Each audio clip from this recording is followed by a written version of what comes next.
Prime Minister Shehbaz Sharif has urged Saudi Arabia and other Gulf allies to help de-escalate tensions in South Asia, following a deadly militant attack in Indian illegally occupied Kashmir's Pahalgam that killed 26 people, mostly tourists. India has implied cross-border links without providing evidence. Pakistan has rejected the accusation and called for a transparent, neutral investigation. According to the Prime Minister's office, PM Shehbaz met with the ambassadors of Saudi Arabia, the United Arab Emirates, and Kuwait to share Pakistan's stance. He called on these countries to press India to reduce tensions and reiterated Pakistan's desire for peace and stability in the region. He said Pakistan condemns terrorism in all forms and has made great sacrifices in its counter-terrorism efforts, not just for itself, but for the world. The premier also emphasized that with Pakistan's economic recovery underway, it was inconceivable for the country to jeopardize its progress or regional peace. During meetings, the ambassadors thanked the Prime Minister and affirmed support for regional peace. The Prime Minister also looked forward to a visit from the Crown Prince of Kuwait. PM Shehbaz had earlier contacted Qatar's ruler Sheikh Tamim bin Hamad Al Thani and Chinese Ambassador Jiang Zidong as part of diplomatic efforts. Meanwhile, Deputy Prime Minister Ishak Dar also engaged global counterparts, including Panama's foreign minister and Denmark's foreign minister. He rejected India's move to hold the Indus Waters Treaty in abeyance, calling it a violation of international law. Both foreign ministers he spoke with stressed restraint and reaffirmed commitment to international peace as non-permanent members of the UN Security Council. They also agreed to enhance cooperation and stay in close contact. U.S. President Donald Trump's administration has proposed a $163 billion cut to federal spending for the next fiscal year. According to a statement from the White House Office of Management and Budget, the plan would slash more than one-fifth of non-military discretionary spending, excluding mandatory programs. The proposed budget also includes major increases for defense and homeland security.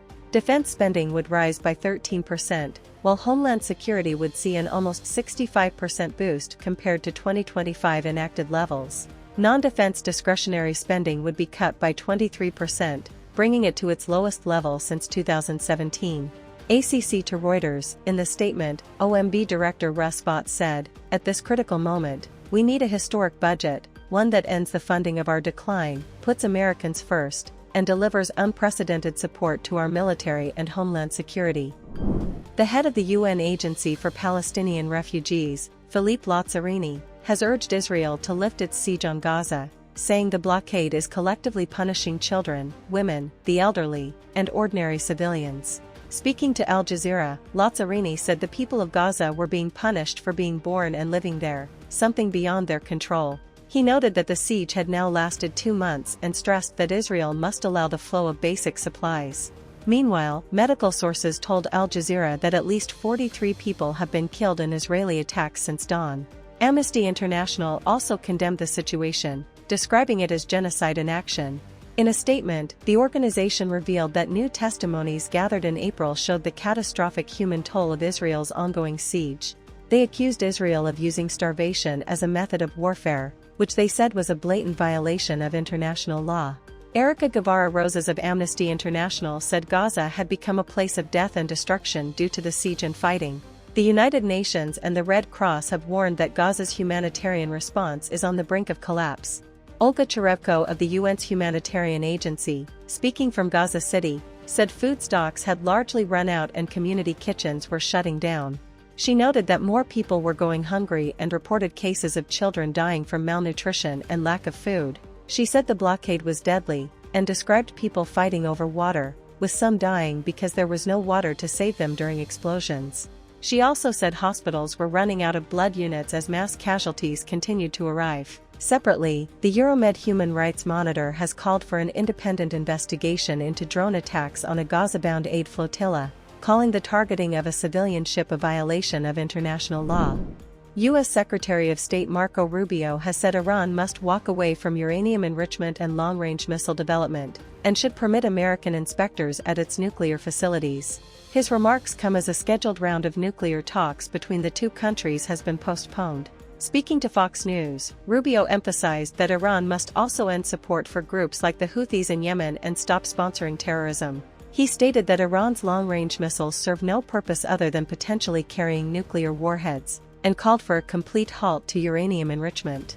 Rubio argued that Iran should import enriched uranium for peaceful energy purposes rather than producing it domestically. He warned that even enrichment at low levels could be escalated to weapons-grade material in a matter of weeks. Iran, however, maintains that it will not abandon its missile program or enrichment activities.